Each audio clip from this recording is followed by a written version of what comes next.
I think that we need to involve youth in everyday activities, and it's not just like a specialized program. It should be something that just happens organically within the different decisions that are happening within the city, whether it be, city council, or whether it be, different murals in the community, or whether it be about the recycling, program, because I think a lot of adults assume that the youth don't have those interests, and that they just, like what was spoken on the youth panel, they just want to be on their devices and they don't care about anything else. Well, a lot of things happen on our devices, right, these days. And so it doesn't mean that it's stuff that is not important, because they do care about things, but they need that help in, right? I think that we have a responsibility. I think the community has a responsibility to help them, to show them that entrance into those issues, and to really take time to listen to what, they have to say. And sometimes, it's hard for them to maybe they're not used to public speaking, and it takes them a little bit of time to get out what they want to say. But we can't give up on them. We can't give them a 2-minute window and then give up on what they have to say because we assume that it's nothing. We have to give them an opportunity over and over and over, a continued opportunity to be able to speak.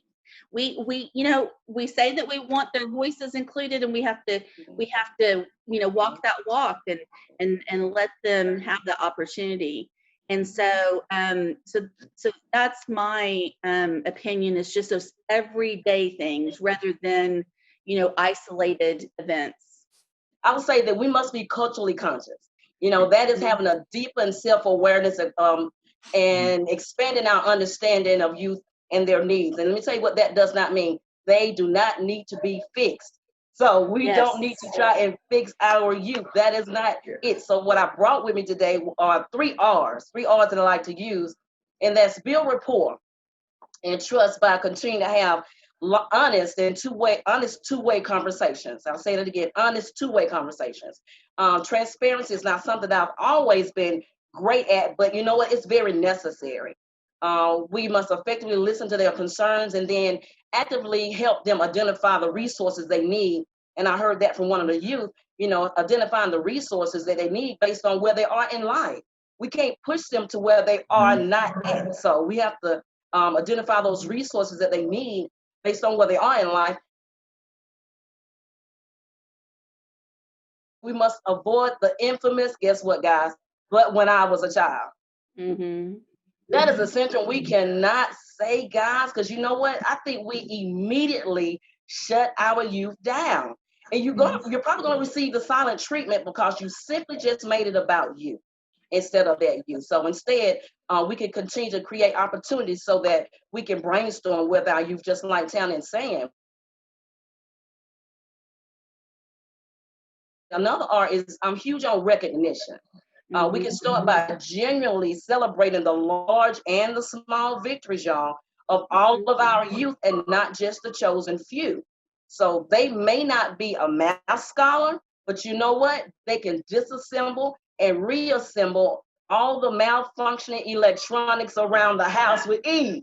So we have to support and recognize that. And the last one, we must be an example of leadership, but not being afraid to reach. That means that's an action for us, not being afraid to reach. Let me tell you what that means.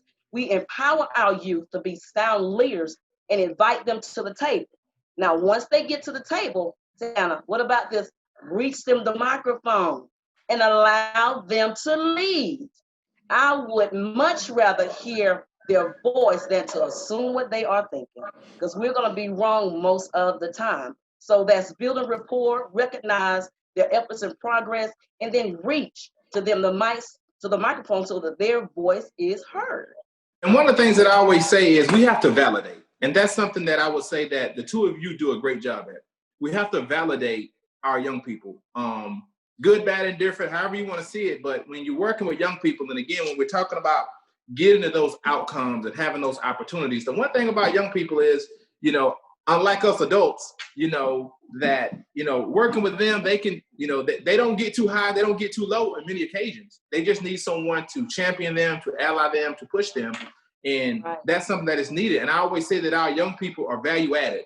They are they're probably our most valuable commodities that we have in the work that we do in the work of community, in the work of nonprofit, in the work of education, in the work of positive youth development, in the work of leadership, in the work of tomorrow, our future leaders. So in every segment, civic, wherever you go, religion, politics, they're going to be there. And I say they're value added. So we can't have a poor mentality as adults. And when I say poor, it's an acronym: passing over opportunities repeatedly. I will say it again: passing over opportunities repeatedly.